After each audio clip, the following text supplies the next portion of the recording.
러시아는 국제 무대에서 평화를 이야기하지만 그 이면에서는 리만 근처에 약 3만 명의 병력이 조용히 집결하고 있습니다. 이건 안정으로 가는 길일까요? 아니면 대규모 작전을 위한 전략적 준비일까요? 앞으로 며칠이 지나면 그 답이 드러날 겁니다. 이 상황은 단순한 군사적 움직임을 넘어 동유럽의 미래를 좌우할 수 있습니다. 1. 왜 리만과 보로바가 중요한가요? 리만의 전략적 가치. 리만은 돈체츠크 지역에 위치한 작은 마을이지만 단순한 마을이 아니에요. 이곳은 우크라이나 동부 군사작전의 물류 중심지인 철도 교차점입니다. 리만을 장악하는 쪽은 우크라이나 동부의 물류 흐름을 쥐게 됩니다. 2022년 5월, 러시아군은 리만을 점령하며 큰 이점을 얻었지만 같은 해 10월, 우크라이나군의 빠르고 강력한 반격으로 리만은 다시 우크라이나 손에 돌아왔습니다. 그때 러시아의 기세는 완전히 꺾였죠. 지금 리만은 다시 한번 폭풍의 중심에 있습니다. 왜냐고요? 리만은 단순한 교통 중심지가 아니라 크라마토르스크와 슬로비안스크로 가는 관문이기 때문입니다.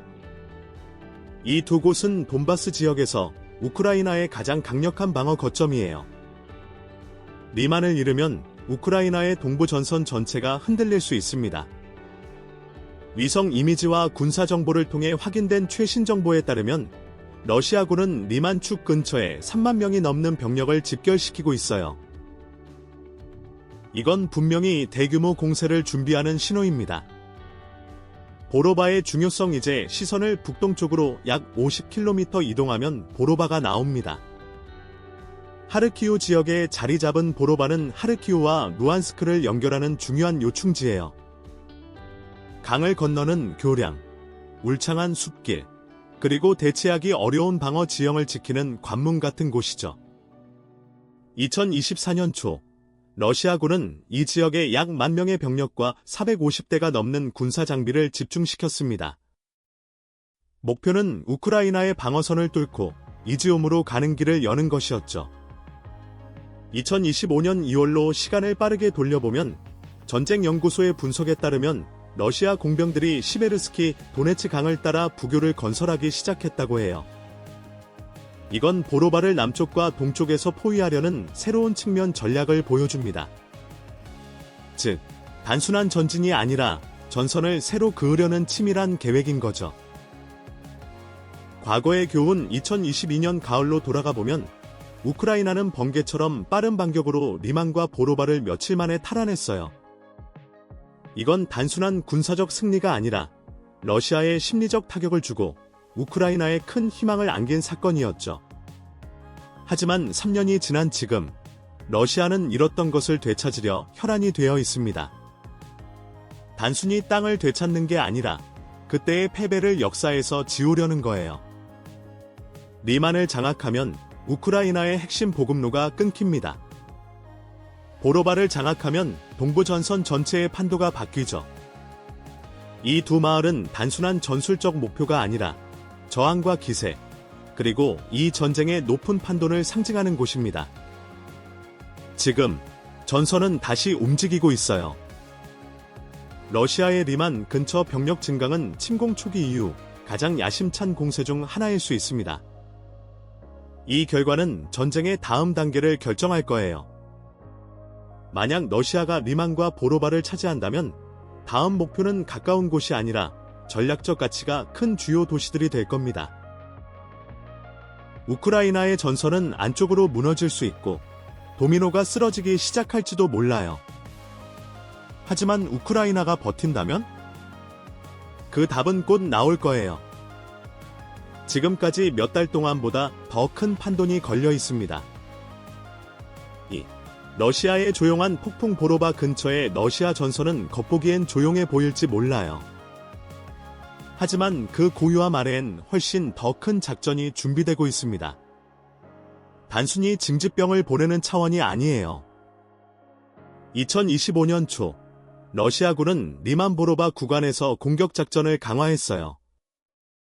군사 분석가들은 러시아가 리만 북동쪽의 교두보를 의도적으로 확장하며 앞으로 몇 달 안에 보로바와 리만을 장악하려는 집계 작전을 준비하고 있다고 확인했어요.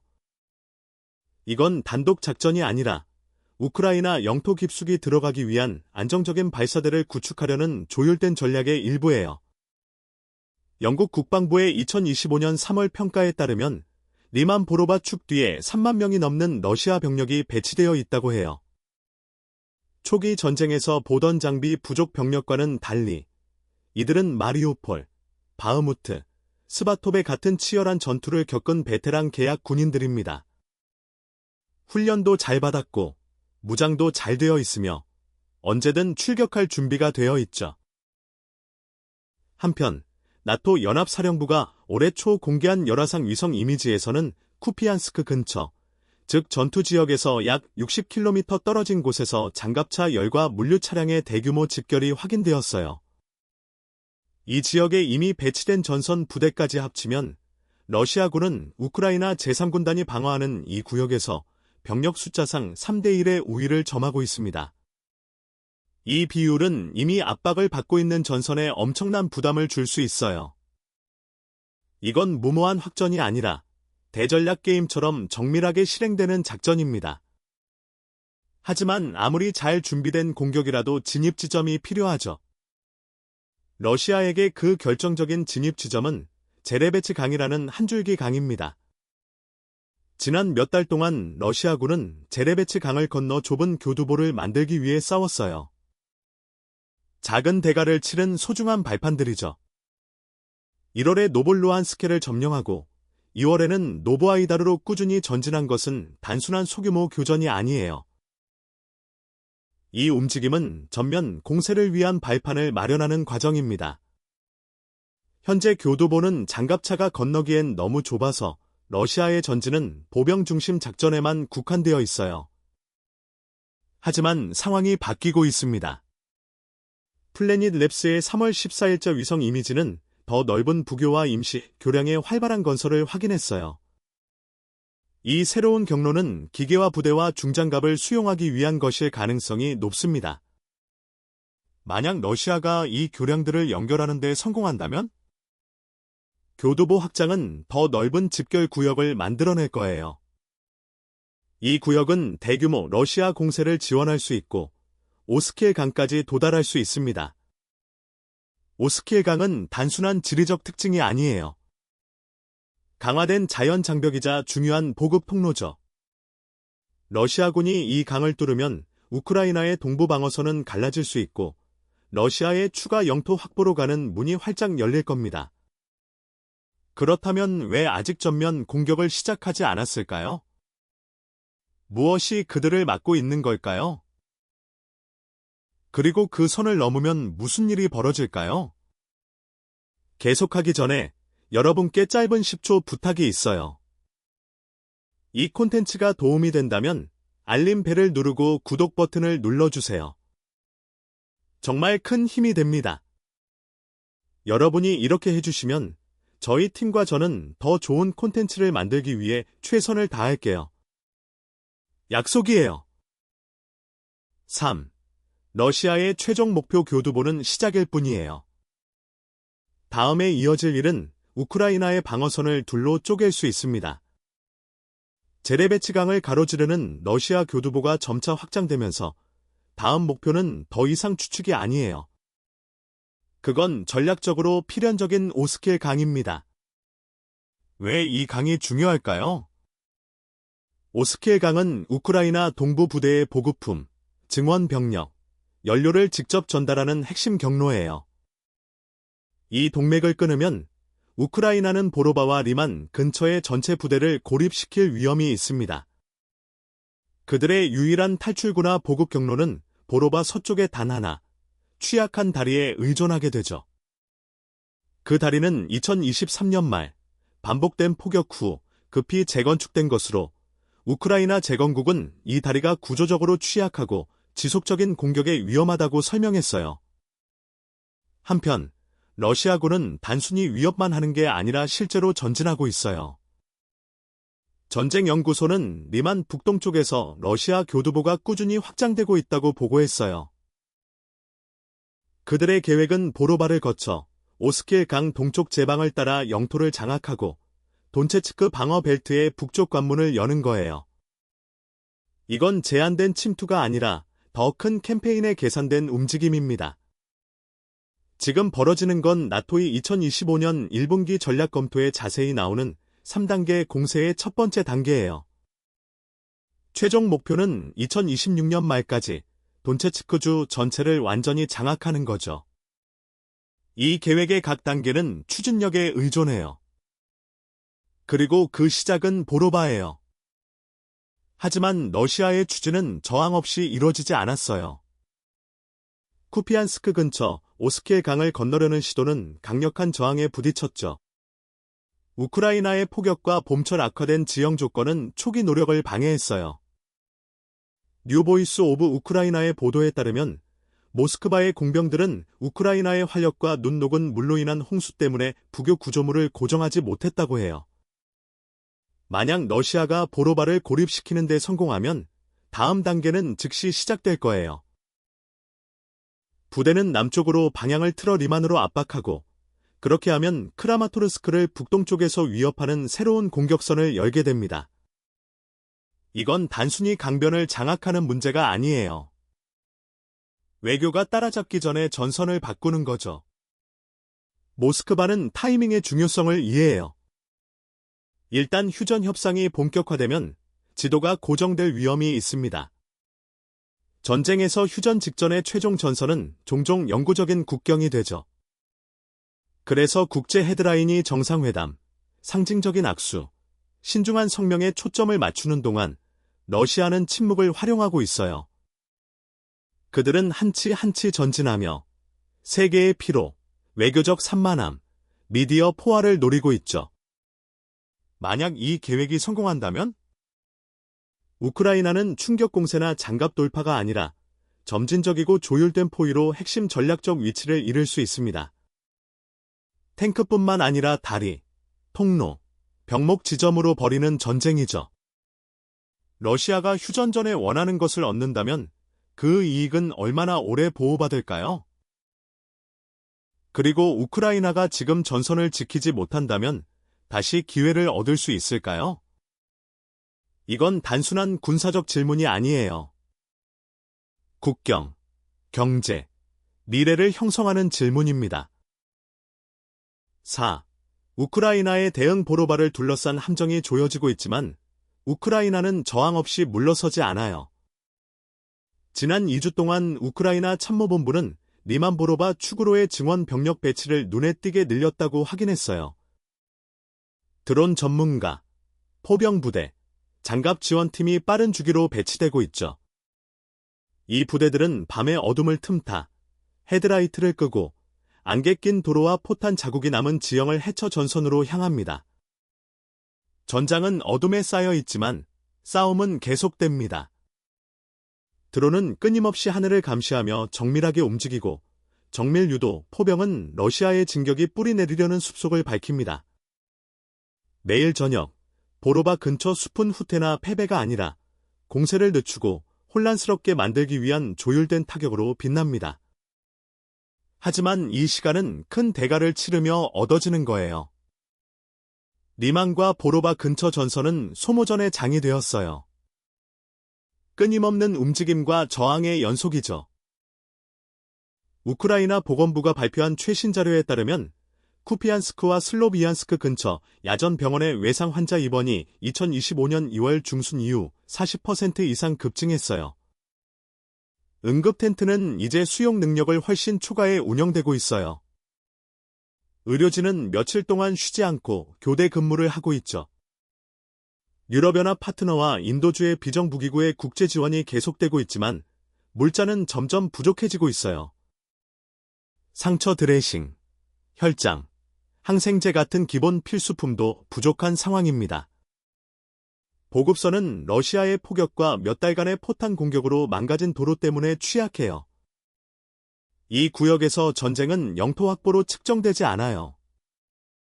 버틴 시간, 안정된 생명, 그리고 하룻밤 더 버틴 보급 차량으로 측정되죠. 여러분은 어떻게 생각하시나요? 우크라이나가 이 전선을 지킬 여력이 있을까요? 아니면 그 너머를 생각해야 할까요? 아래의 댓글로 의견을 남겨주세요. 여러분의 통찰은 복잡한 결정들이 다양한 관점에서 어떻게 보이는지 이해하는 데 큰 도움이 됩니다. 5. 글로벌 판돈 외교인가? 속임수인가? 우크라이나가 방어선을 지키기 위해 싸우고 러시아가 전선에서 군사적 압박을 강화하는 동안 전장과는 멀리 떨어진 곳에서 또 다른 싸움이 조용히, 하지만 그 못지않게 중요하게 벌어지고 있어요.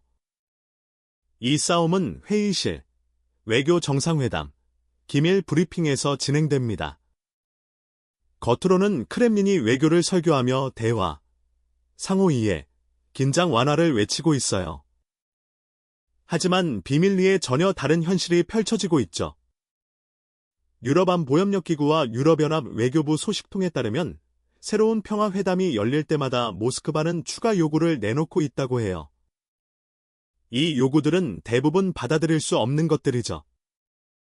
북대서양조약기구의 동유럽 완전 철수, 러시아가 점령한 우크라이나 5개 주의 공식 인정, 우크라이나의 장거리 정밀 무기를 포함한 완전한 무장 해제를 포함하고 있어요.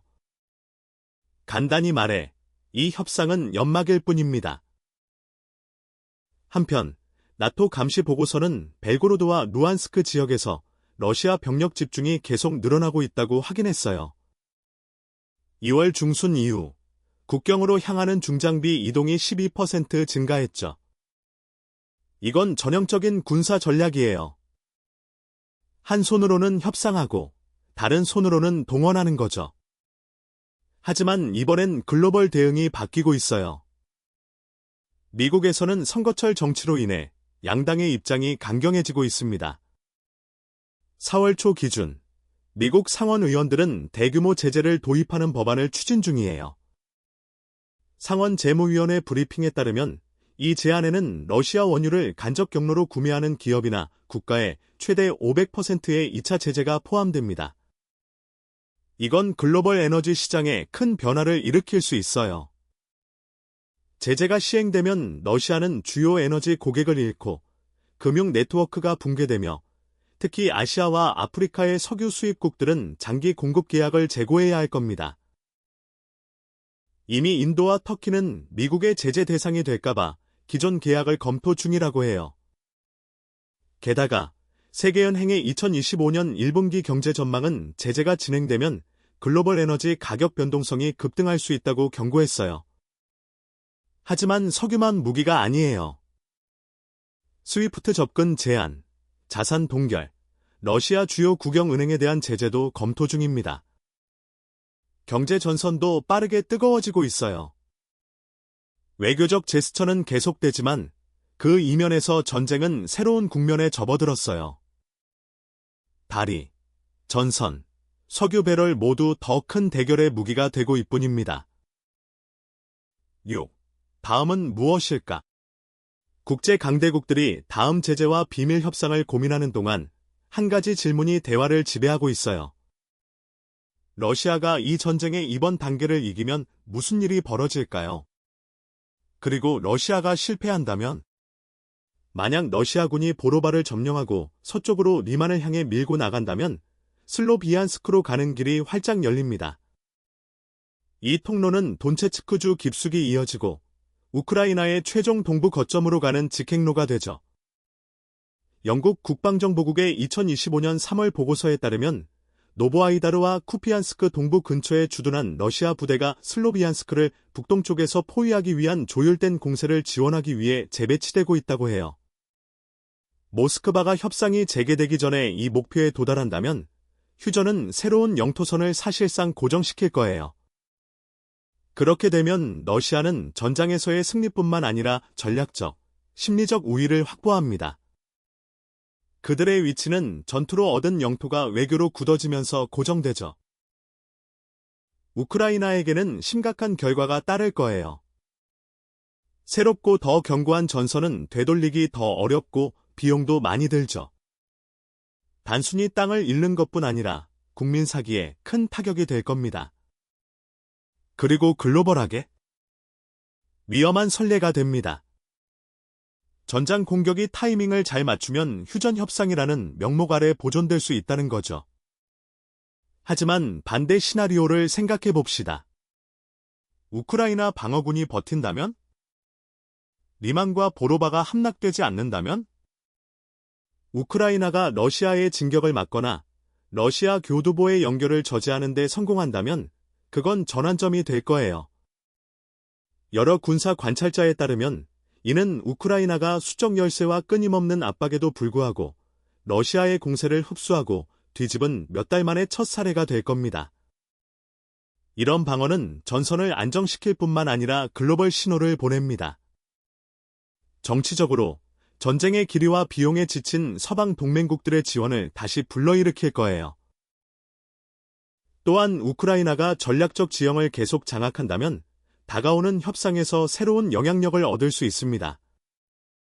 전략적으로 실패한 러시아 공세는 크렘린이 일정을 조정하도록 강요할 수 있어요.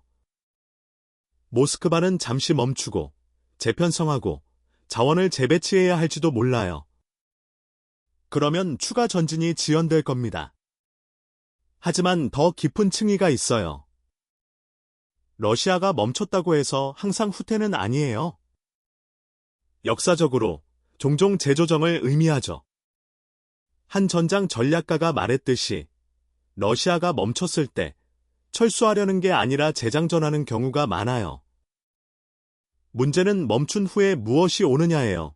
그러니 우크라이나가 이번 전선을 지킨다고 해도 다음 도전은 더 클 수 있습니다. 오늘의 성공적인 방어가 내일 더 공격적인 반격을 촉발할 수 있어요. 이번 단계는 중요하지만 결코 마지막 장은 아니에요. 오늘 콘텐츠가 마음에 드셨다면 좋아요를 누르고 채널 구독도 잊지 말아주세요. 여러분의 지원은 저희에게 큰 힘이 됩니다. 지금 화면에 나타나는 영상을 클릭해보세요. 이 콘텐츠도 분명 좋아하실 거예요. 다음에 다뤄보고 싶은 주제에 대해 아래의 댓글로 알려주세요. 시청해주셔서 정말 감사하고 다음 영상에서 다시 만나요.